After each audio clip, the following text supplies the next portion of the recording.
جو یہ جلسہ کینسل کر دیا گیا تھا، یہ کینسل شدہ جو جلسہ ہے یہ پاکستان تحریک انصاف کی گلے کی ہڈی بن گیا تھا کہ نہ نومل تو تیل ہوگا نہ رادھا ناچے گی، لیکن ان شرائط کے ہونے کے باوجود بھی نومن تیل نہیں بھی تھا، لیکن رادھا ناچی بھی اور رادھا نے نچایا بھی۔ جلسے میں جو علی امین گنڈا پور ہیں انہوں نے جو تقریر کی، تھوڑی سی بات اس پر کر لیتے ہیں، وہ بڑی دبنگ تقریر تھی۔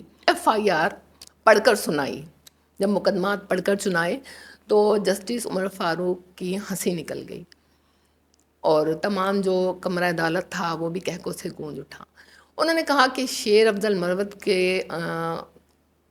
پسٹل برآمد کیا گیا، اس کے علاوہ جو بیرسٹر گوہر تھے ان سے بھی پسٹل برآمد ہوا، اس کے علاوہ جو شعیب شاہین تھے ان سے ڈنڈا برآمد ہو گیا۔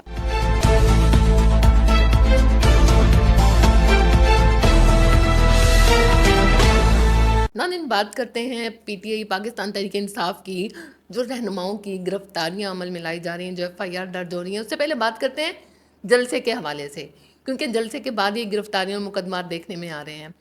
اگست میں جو PTI کا جلسہ مؤخر ہوا، عمران خان صاحب نے جو یہ جلسہ کینسل کر دیا گیا تھا، یہ کینسل شدہ جو جلسہ ہے یہ پاکستان تحریک انصاف کی گلے کی ہڈی بن گیا تھا۔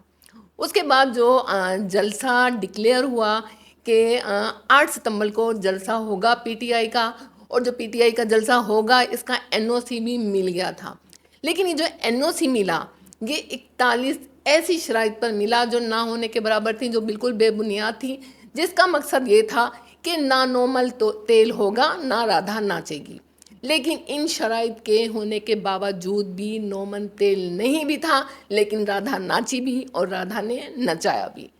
8 ستمبر کو جو جلسہ ہوا نہایت کامیاب تھا، باوجود اس کے کہ ہرڈلز ڈالی گئیں، کنٹینر لگا دیے گئے، چھوٹے راستے، اور جو جلسے کا ٹائم تھا وہ 7 بجے تک کا دیا گیا۔ ناظرین، یہاں پر یہ دیکھیں کہ یہ کوئی شادی حال نہیں تھا، یہ کوئی کنونشن نہیں تھا، یہ کوئی تقریب نہیں تھی کہ اتنے بجے تقریب شروع ہونی ہے اور اتنے بجے ختم ہو جانی ہے، لیکن یہاں ایسا کیا گیا، جلسہ تھا اور پاکستان کی ایک بڑی جماعت کا جلسہ تھا، جس کی چھوٹی سی کال پر بغیر لیڈر کے جو لوگ ہیں وہ جوک در جوک باہر نکل آتے ہیں۔ یہ اس جماعت کا جلسہ تھا اور اس کو ٹائم دے دیا گیا کہ 7 بجے یہ جلسہ جو ہے تمام ہو جانا چاہیے، لیکن اس کے باوجود جب 7 بجے کا یہ ٹائم دیا گیا تو ان کو چاہیے تھا کہ ان کو فیسیلیٹیشن دیتے، ان کے راستے صاف کرتے اور ان کو وہ سہولیات دیتے کہ جلسے کے جو سپورٹران تھے، جو ووٹران تھے، وہ ایٹ دا ٹائم جلسے پہ پہنچتے اور جلسہ تمام ہو جاتا، لیکن ایسا نہیں ہوا۔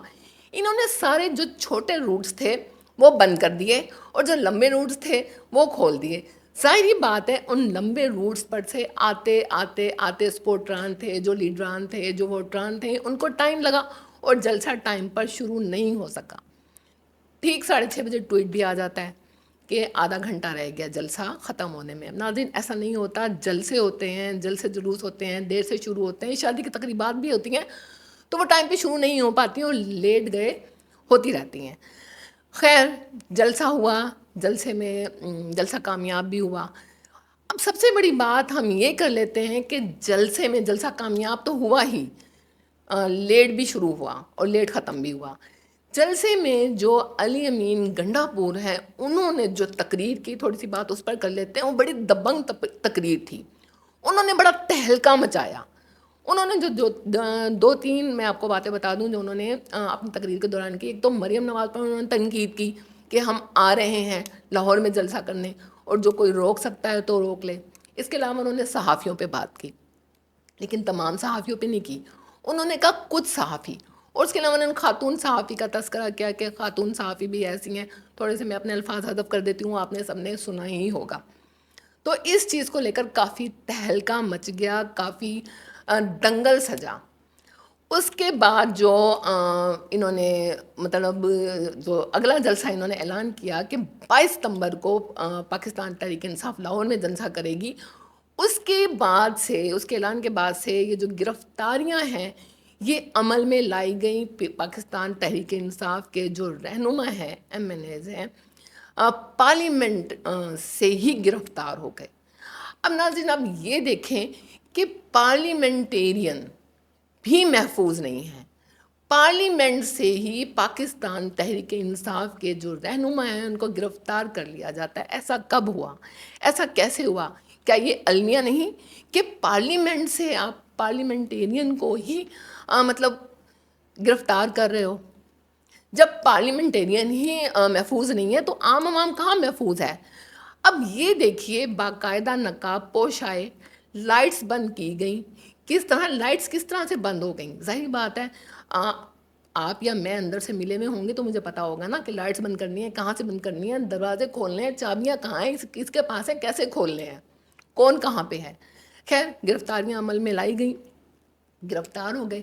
پاکستان تحریک انصاف کے 10 جو رہنما تھے وہ گرفتار ہوئے اور زوری زبری گرفتار ہوئے. جبکہ بیرسٹر گوہر کا کہنا ہے کہ میں باہر گیا، میں نے بولا کہ آپ کو جتنے ایم این ایس چاہیے اور جو سے ایم این ایس چاہیے مجھے بتائیں، ہم خود گرفتاریاں دیں گے. لیکن ایسا نہیں ہوا.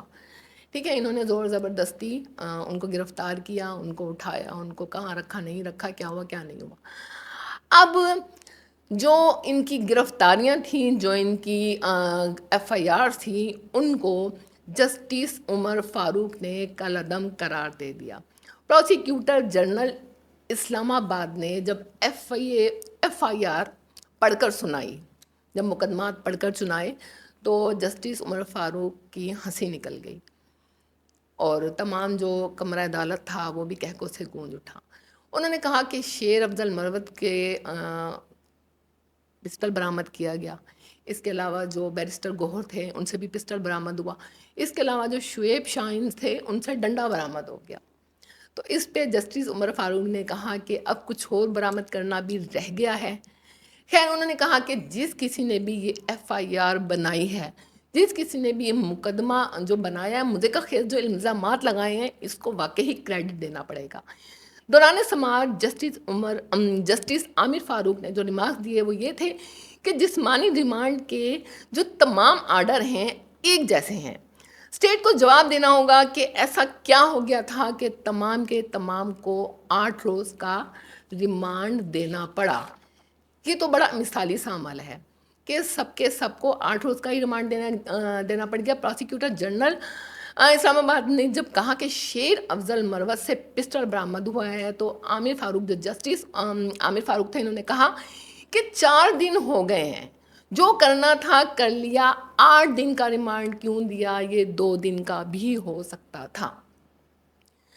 تو ناظرین اب دیکھنا یہ ہے کہ ان گرفتاریوں کے باوجود، ان مقدمات کے باوجود پاکستان تحریک انصاف کے جو سپورٹران ہیں، جو لیڈران ہیں، جن کی گرفتاریاں ہوئیں، جو رہنما ہیں، ان کا جو جذبہ ہے، جو ولولہ ہے، ٹھنڈا ہوتا ہے یا نہیں ہوتا ہے؟ یا پاکستان تحریک انصاف نے 8 ستمبر جلسے میں جو اعلان کیا، جو چیلنج کیے، کیا وہ قابل قبول ہیں؟ کیا وہ ان پر عمل درآمد ہوگا؟ تو کیسے ہوگا؟ 22 ستمبر کا جلسہ لاہور میں ہوتا ہے یا نہیں ہوتا ہے؟